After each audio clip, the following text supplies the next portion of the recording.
Hi mga kamera! Ako si Bams! Ayan. Dito tayo sa section ng can and fish meat. Basta can. Check natin yung price ng spam. Dito mga kami, ma'am, mahal ang presyo. Pag kinonvert nyo sa peso. What? Ayan ang spam.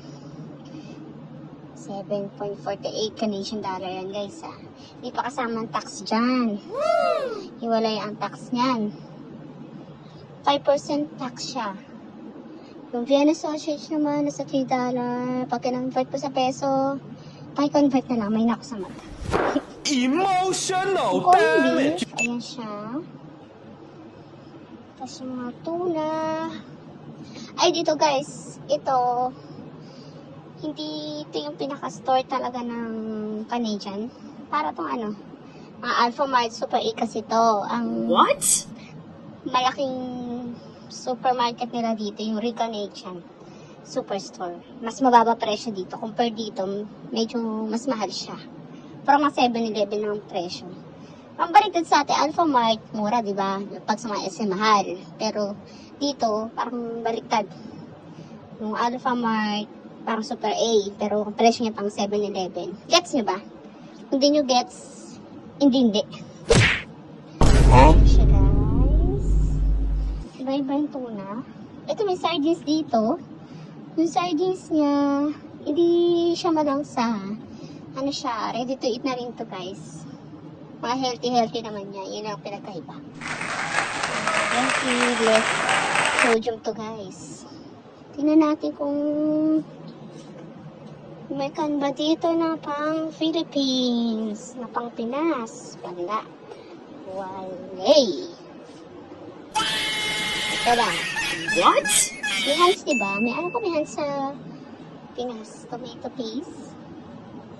Yung presyo niya. Hiwalay pa yung tax niyan. Kung, yari, kung $4.58 sa 5%, siguro man sa $1 yung dagdag niya. So, magiging $5 or $6. Ganyan. May mga sale din. Ewan ko kung sale talaga siya. Ang sabi Nice. niya, $6 siya dati. Ayan, $4 na lang. Okay. Ang 1 Canadian dollar ngayon, ang conversion niya is 39 to 40. Okay, sabihin natin nasa 40, o, diba? 40, isang ganun lang. Maliit.